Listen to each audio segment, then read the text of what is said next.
Seychelles, and Helena works for the Nature Conservancy, and there she is, and is responsible for the marine spatial planning for the marine protected area, which is a world-leading 30% of the Seychelles EEZ. So it's a, you know, this is a terrific success. It really is global conservation leadership, and at the hub of this, from the science front line to all of the NGOs, to all of the political influencing and decision making around the world. We're very lucky that Helena is leading all that, and very grateful that you've joined us here today from the Seychelles, Helena. Happy to be here. Thank you for inviting me, and I just want to wish everyone a happy Biodiversity Week. Right. Well, we'll get started because, you know, we want to make sure, we know you're going to get some questions. You've got some already and you haven't said anything yet, I can see on the other screen. So yes. If you've got a presentation yes. on PowerPoint, just do this, sharing the screen thing, and I'll leave it to you, but I'll be here.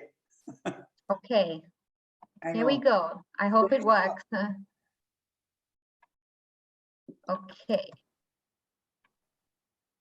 All right, so good morning, good afternoon, good evening to everyone around the world. I'm really happy to be here today to present to you the Seychelles Marine Spatial Plan, and working to develop a plan for a 30% marine protection goal for the Seychelles.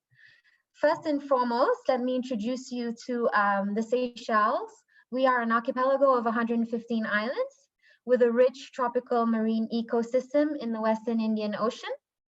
We have a very large oceanic space with an exclusive economic zone of just over 1.35 million square kilometers, but a very small land area. With all the 115 islands combined, we're only 455 square kilometers. Our population is small, with just over 90,000 people, and our islands have a high rate of species endemism, and global importance for biodiversity is highlighted by 2 UNESCO World Heritage Sites. And we have just about 735 species on the IUCN Red List. Biodiversity is one of the country's most important assets. People of Seychelles have a direct dependence on the ocean resources for their sustenance and livelihoods, with fisheries and tourism being the pillars of our economy. But our ecosystems are under pressures from overfishing, from piracy, threat to maritime safety, destruction of coastal and undersea habitats, and marine pollution, and so on. And we also have some spatial conflicts amongst existing users. But environmental concerns are firmly entrenched in the Seychelles Constitution, and Seychelles was one of the first, it was the first actually, country in the Western Indian Ocean to designate a marine protected area, the Sainte Anne Marine National Park, in 1973. Realizing the importance of the ocean to the people of Seychelles, in 2012, the Seychelles made a commitment to increase its marine protections from 0.04% to 30% by 2020. And this was conditional on raising a certain amount of funds for marine conservation. From this commitment emerged the Blue Economy strategy and vision, and the Marine Spatial Plan was initiated in 2014. But what is marine spatial planning? Sorry, I've just skipped one slide. This is just explaining the link between the Seychelles depth swap.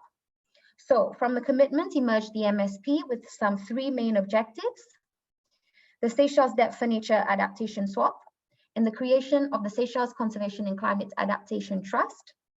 And the MSP will address not only a biodiversity protection goal, but also the Blue Economy strategy and climate change adaptation. The Seychelles has adopted the IOC UNESCO definition for marine spatial planning, which is basically, it's a public process of analyzing and allocating both the spatial and temporal distribution of human activities in marine areas. And you do this not only to achieve ecological objectives, but you're also looking at the economic and social objectives. And these are specified through a political process. The purpose of the Seychelles Marine Spatial Plan is framed within the context of expanding the marine protection, the blue economy and climate change adaptation, and it supports the country's climate change agenda, for example, economic growth agenda, blue economy roadmap, and the National Sustainable Development Strategy. The plan is that the MSP provides the government with direction on what and where existing and future activities are allowed. And Seychelles is not alone in trying to complete a marine spatial plan. There are over 20 countries worldwide that are undertaking this process. And in the planning design, we are looking at having the plan that is a plan that's adaptable, can be monitored, and if anything doesn't work, that it can be changed over time. So it's not a standalone plan. The Seychelles has adopted a phased approach for the MSP with 3 milestones across 2 phases. These milestones that you see on this slide are conditional in the debt swap loan agreement. Planning in phase 1 was mostly core scale planning and for deep waters to expand the marine protections to 15%, which is just over 200,000 square kilometers. And the phase 1 actually was from 2014 to 2017. So we had to use a 1-year grace period, and I can talk more about why that was later. In phase 1, we worked on things like decision-making frameworks, which I will just go over briefly soon, stakeholder engagements, iterations of planning tools, and developing spatial databases. Phase 2 were the other 2 milestones, milestone 2 and 3, and they identified the remaining marine protection areas in both deep and shallow waters. And just to note, the implementation of these marine protection areas and the marine plan will commence from 2021. So this just gives you a summary of the MSP decision-making framework. It is governed by an evidence-based decision-making framework that is transparent. It includes over 100 representatives across 2 committees, the executive committee and the steering committee. And we also have 7 technical working groups, which is the yellow box that you can see on your right. We also have, additional to these consultations, open public stakeholder workshops and one-to-one sector consultations. The MSP also briefs the Cabinet of Ministers and the members of the National Assembly throughout the process. The government is the lead authority for the Marine Spatial Plan through the line ministry of the Ministry of Environment, Energy and Climate Change, with TNC playing a facilitation role for the process. Just an example, representatives on the executive committee include ministries, parastatal agencies relating to marine sectors in Seychelles, which includes tourism, fisheries, ports, blue economy, and national parks. So who are the stakeholders? Who do we consult with? Because we're looking at a comprehensive planning process and we're looking at balancing that social, ecological, and economic objective, it's a comprehensive list of stakeholders. We have more than 11 marine sectors that are engaged in the marine plan. And these include representatives from fisheries, tourism, conservation, renewable energy, petroleum, shipping and transportation, coastal development. And we have representatives from both public and civil society, NGOs, parastatals. The MSP also holds open public workshops where anyone is invited to come and provide their feedback and comments and learn about what we are aiming to achieve. So this summarizes just a little bit of the stakeholder consultations from 2014 to 2019. So we have not included 2020 yet. And there have been just over 200 consultative meetings over these 6 years. And these have been extensive consultations where we have the opportunity to share information and data, ground truth the maps and spatial layers, develop draft outputs and allowable activities tables for the areas and so on. All these meetings are minuted and the inputs are transferred to an advice log for reference. And you can find these minutes at the MSP website, www.seymsp.com. So you're welcome to go and have a look at those. So the next step, we identified, we have a drive, we have a commitment from government, we've identified our stakeholders, we've developed a decision-making framework. So we also worked on the guiding principles, and these were developed from 2014 with the stakeholders so that they could tell us what they wanted this to look like. And define the basic essential qualities of the process and its outputs. So these included that the plan needs to be adaptive, iterative, for example. It needs to be integrated using an ecosystem-based management approach. It needs to be participatory, of course. Interestingly, to use the precautionary principles. So if we didn't have data on, for example, threats or sensitive areas, for example, we should be able to use cost-effective measures to prevent the degradation until we have that information. Transparency, equity comes up a lot, and using knowledge-based science, local knowledge, and traditional knowledge are some of the approaches that they wanted to see in the Seychelles Marine Spatial Plan, and this was from the get-go. So the next step was to look at the scope of the planning, which is the EEZ wide up to the high water mark. So we're not planning for terrestrial areas, only marine. And the planning has 5 themes for activities, where we have gathered and created spatial data for 4 of the main economic themes and worked with the UNDP GEF for a biodiversity layer, a biodiversity theme, sorry. To date, we have over 100 biodiversity layers or 100 layers that inform the zoning design. And the data has been sourced locally, regionally, and from global sources.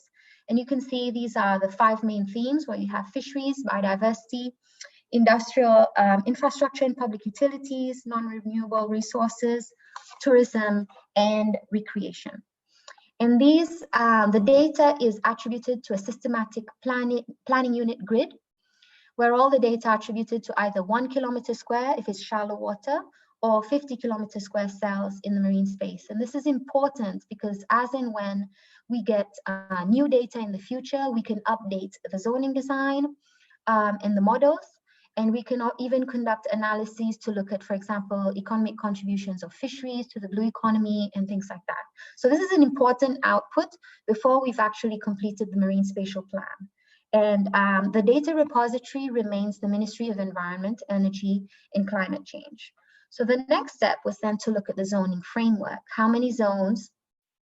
So the advice we got from global best practice is the fewer, the better. So keep it simple. So we have identified 3 zones. Zone 1 is the high biodiversity protection goal with a 15% target, just over 200,000 square kilometers. And zone 2 is a medium biodiversity protection or sustainable use zone with zone 3 multiple use.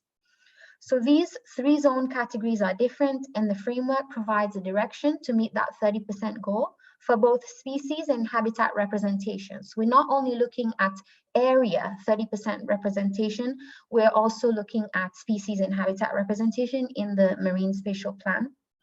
At the same time, it's important to note that each area that is identified for protection will have its own objective, its own rationale, and associated activity tables and management considerations. And these are developed through the stakeholder committees that I showed you earlier.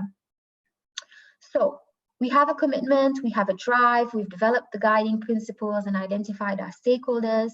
So after 4 years and over 30 workshops, 60 one-to-one consultations, we reached our first milestone. We had high levels of agreement to propose just over 200,000 square kilometers as marine protection areas. Despite all these consultations, as per Seychelles legislation, when you propose areas for protection, it still needs to go through a 28-day public review process. So we followed that. The nomination file was submitted. And in February of 2018, Seychelles MSP Phase 1 zone areas were officially gazetted, and this fulfilled the first milestone requirement for the Seychelles depth swap. And it also delivered on the Seychelles commitment to the UN Sustainable Development Goals, SDG 14.4, and the UN Convention on Biological Diversity, which was 10% by 2020. So the protected areas were split into 2 zones. The dark green areas are the zone 1s, and for those who know where that is, that's the Aldabra group. And the light green areas are the zone 2, medium biodiversity sustainable use areas. And that's mostly Amirant to Fortune Bank, including the Mahe Plateau. As you can note from this map, the shallow water areas were not zoned yet because Phase 1 was looking at core scale planning and deep water. So we then initiated Phase 2 in March 2018, And the Cabinet of Ministers approved for milestone 2 in November of 2018. We submitted the file, and as per the legal process, it went into public review period again for 28 days.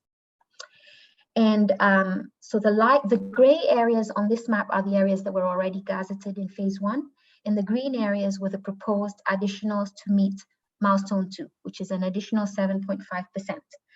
So as per advice that we have received from Coast Guards, the Regional Coordination Operations Center, things like straight lines are better than circles, fewer areas as opposed to multiple scattered areas across the EZ were preferred for monitoring, control, and enforcement purposes.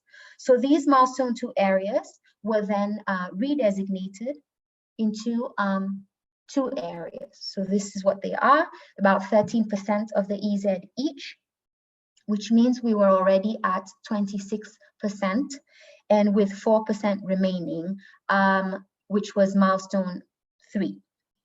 However, even though there was only 4% remaining, this included the shallow water areas to be zoned. And this is a different conversation with different stakeholders and a lot more work. So phase 2, milestone 3 of the MSP was initiated in March of 2019 for the remaining 4% target. After more than 50 workshops, consultations, and meetings, which were held in March, April, July, and October, to discuss the proposed new marine protection areas, the Cabinet approved 13 new marine protection areas, and the file was submitted in December. It went through the public review, and they were officially gazetted in March of 2020. So the 26th of March this year, these areas were officially gazetted. They include 5 high biodiversity protection areas and 8 medium biodiversity sustainable use areas. And in total, it's just over 410,000 square kilometers of ocean. For those who know the Seychelles, these high biodiversity areas, Zone 1 or National Park category, as per the Seychelles National Parks and Conservancy Act, include the Aldabra Group, Bird Island, Davos Atoll, Davos du Poivre, and Amirante South. And for the Zone 2 medium biodiversity areas and sustainable use, examples include Dennis Island, Des Roches, which you may have heard of, Alphonse, Farquhar, Cosmoledo, and Astolf, for example. So tables of allowable activities are still being finalized with stakeholders. We had to pause on these consultations because of COVID-19, but as soon as we can have these consultations, we will pick that up again. And the allowable activity tables are important because they identify the restrictions and conditions for the specific areas, as long as specific management considerations for those areas, and they inform the management plans and the regulations for these areas. So as you can imagine, these are, what I just gave you is a summary of the zoning, but there's a lot of other activities that are complementing the work for the Marine Spatial Plan. And this slide summarizes some of this work. We, for example, have done a costing analysis. How much would it cost Seychelles to implement these areas? And there are different scenarios, from passive management to active management. And this is to inform government on what approach they would prefer. That's up to the government, because government is lead. We also looked at the governance framework, looking at the concept of an independent ocean authority and the financial requirements and capacity needs for this. The government is looking at already looking at the enabling legislation to operationalize that authority. We've looked at an MSP policy, which is currently undergoing international peer review.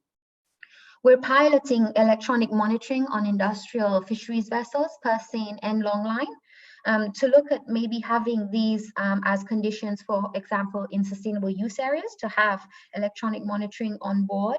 We're also looking at developing a FAD management plan for the entire exclusive economic zone. We've worked on a high-level analysis on the potential impact of the MSP protection goals on the industrial tuna fisheries. We've done climate risk mapping using sea surface temperature and chlorophyll A, and that informs the zoning design as to where the resilient reefs are. And we're also looking to work with SECAT and Pew to advance work on the nationally determined contributions in support of the Seychelles' climate change strategy. We're working to look at an ecosystem services evaluation, finalizing the management plans and regulations for the areas that are gazetted.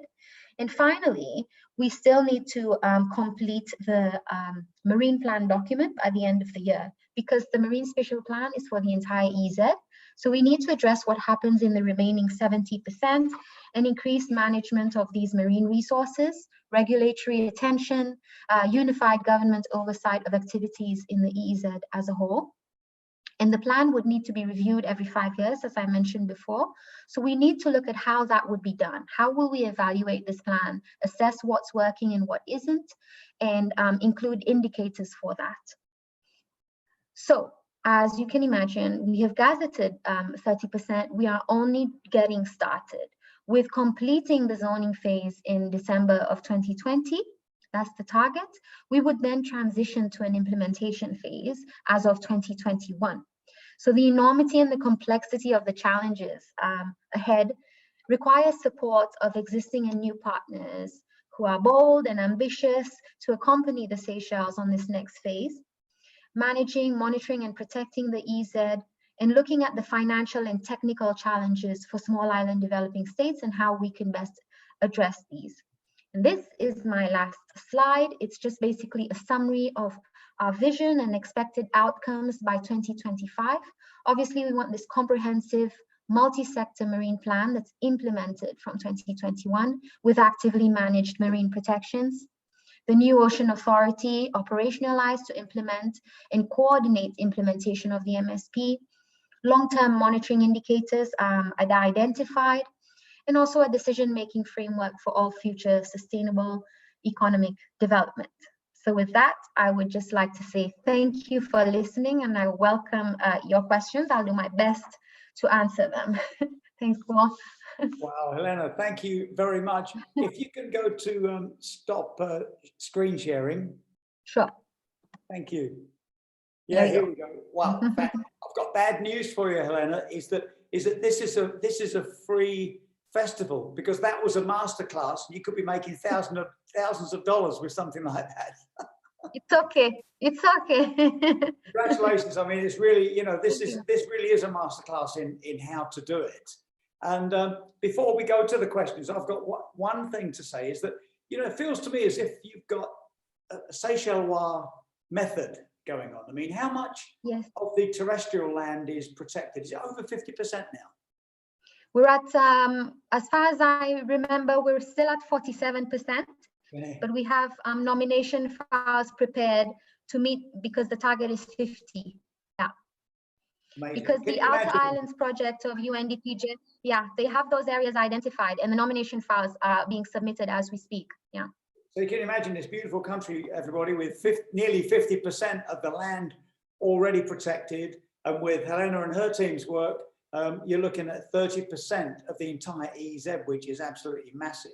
You know, with that in mind, Helena, and the way it's done, do you think there's a Seychelles method that can be replicated globally? You know, a bit like your masterclass template there. Is there something that could be distilled in the method and the work you're doing there and taken around as an example? Yes, we've had quite a few questions about this. I think we know what the challenges are. We know what you need. You need a drive, you need the commitment, you need the scope, you need to know why you're doing it. And then you need to develop those steps, the zoning framework, the guiding principles, but you need to do that transparently with the people on the ground. Otherwise, it won't work. So it needs to be participatory, and there needs to be that engagement, I think. I don't think you know, one method for one country would exactly fit another. It needs to be adapted to the local context, but there are things that definitely need to be there. Yeah. It's just a terrific example, and it's great to hear it and have it showcased at our festival. And what about, another question from me is, you know, at the moment, during this COVID situation, you know, very extraordinary as it is, it's really affecting tourism numbers globally. And of Yes. course, ecotourism is being affected. There are many, as you know, very important conservation areas that are being affected because the tourists aren't coming in. It's their only source of income. And not only is that community disrupted, it means that the protected area is suddenly exposed. How are things in the Seychelles, in the tourism industry in general, and the ecosystem in particular? So in Seychelles, the tourism kind of reduced, and basically now we don't have many other than the people who chose to remain in Seychelles until the flights resume. The flights will resume as of the 1st of June, as far as we have been informed. Whether those start as repatriation flights and then pick up is yet to be determined, but it should pick up. The pace that it picks up to go back to pre-COVID-19 is a worry, but people are already making plans to be able to have an alternative mechanism to be able to cope until that happens. Looking at things like moving towards electronic monitoring as opposed to having more people on the ground, and more cost-effective monitoring methods. But it is a concern, and we're still working actually on the plans to be able to cope. But things are okay so far. We are stable in Seychelles, and a lot of people are looking forward to the flights reopening so that they can pick up on the businesses. Yes. Great to hear it, Helena. And as you know, just before everything was locked down globally, we were in the Seychelles, and we did at one moment wonder if we should accidentally get stuck there, but we decided not to, and we did come home. But I still wonder if maybe we should have still got stuck. So, well, look, Helena, thanks very much again. Congratulations on this masterclass and all the work you're doing there. Absolutely brilliant. You know, the value of science and the tenacity to get it done. So, Helena, thanks very much indeed for joining. Thank you.